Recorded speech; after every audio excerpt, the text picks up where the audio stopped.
Chapter 44. Finally free. Inside the assembly hall, there was one boy who was unsure of what to do, and that was Peter.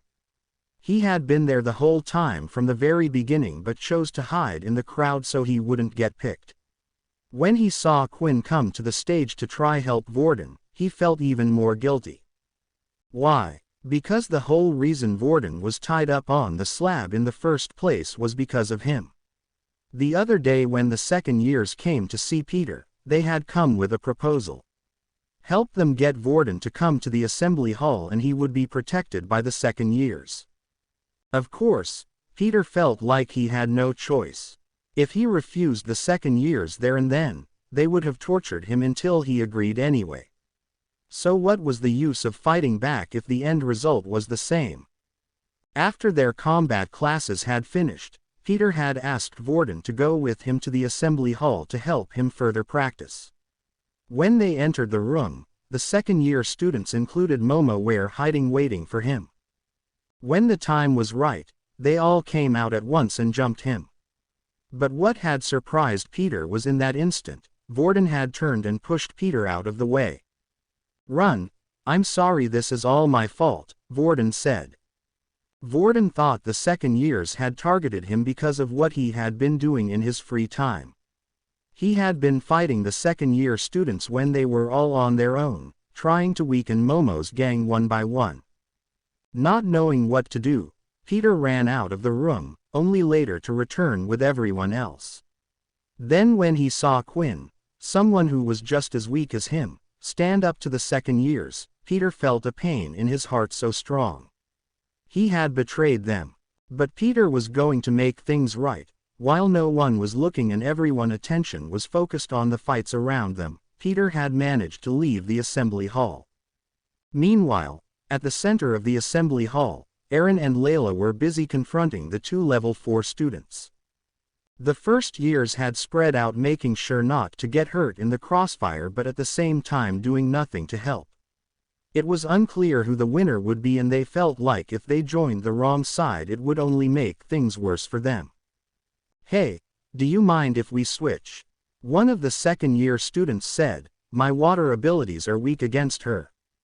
"I see, so you want the level 2 user, huh?" the other student replied. "Oh well, just finish her off quickly."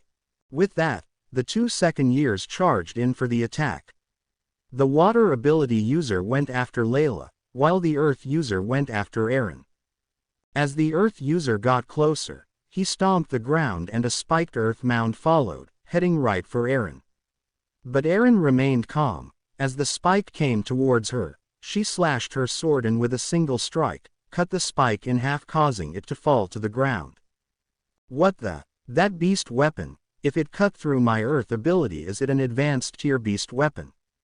the earth user thought. However, he didn't have much time to think. With her other hand, Aaron had formed an ice spear and threw it towards her opponent. The earth user lifted his arms, causing a wall of earth blocking the attack. He then moved his hands apart, and at the same time the wall he had created split in two, but when the view in front of him was clear, Aaron was nowhere to be seen. Suddenly, he felt his legs start to feel cold. When he looked down, he noticed they were starting to freeze. For a second-year level 4 earth user, you are incredibly weak. Before the boy could react, Aaron had whacked him in the back of the head with the hilt of her sword. Then as he fell to the ground, she froze his arms and limbs in place, making sure he would stay on the ground. How did she win so easy? The first-year students watching said. Yeah, shouldn't a match between a level 4 and 5 user be closer than that? And he was a second-year student. Maybe they aren't as strong as we thought. Usually, a fight with a level 4 and 5 users would be a lot closer, especially considering the other student was a second year.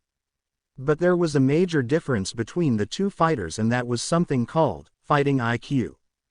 No matter how strong someone's ability was or how powerful a punch they packed, you needed to know how to use your abilities and when. This could be improved with experience, or some people were just naturally gifted. For Aaron, she had always fallen into the gifted category. Although Aaron had finished her match quickly, the same couldn't be said for Layla. Her attacks were basically useless. As an archer, her skills were best used when surprising her opponent and when there was a distance between the two. Here she had neither of them. Every attack of hers was met with a wall of water that would stop her arrows in their tracks, and finally when she was tired, the second-year student threw out his fist and a ball of water came out towards her. It hit her dead in the stomach and sent her flying back towards the front of the hall near Vorden. The water user started running after her, planning to finish her. Layla, seeing this, struggled but was too hurt to get up. "Hey you! Free me, I can deal with him." "What?" Layla said as she looked up, noticing that it was Vorden who was speaking to her.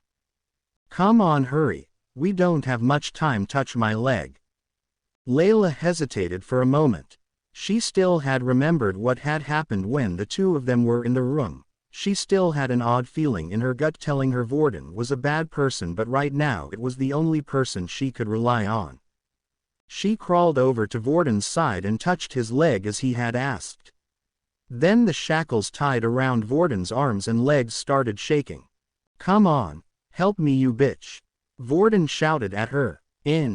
Vorden was using Layla's telekinesis ability, but it was weak. It wasn't strong enough to break from the shackles. Layla then lifted her hand, and with the two of them working together, the shackles were finally removed and Vorden was free.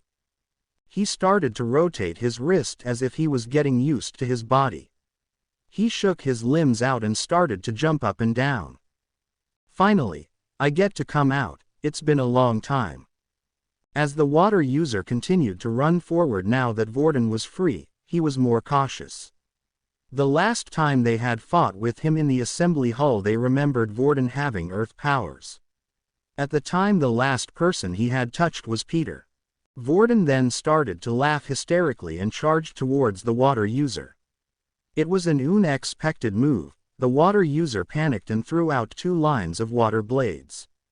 These were just as sharp as an attack from a regular blade but could be thrown out. As the blades came towards him, at the last second Vorden managed to twist his body in an odd way, avoiding both of the blades. He then lifted one of the black balls from the ground using his telekinesis and threw it out. However, the attack was easy for the water user to block, forming a water wall stopping the ball, but then crack. Something was felt on the back of his leg, and at the same time a crunching sound was heard. The boy immediately fell to one knee. As he looked at Vorden in front of him, he could only see Vorden with his hands held out. Then another striking pain was felt through his body, this time on his other ankle. Without realizing it, Vorden had attacked him from behind, pulling the other black balls towards him. The water user was too focused on the attack in front, he never thought about an attack from behind.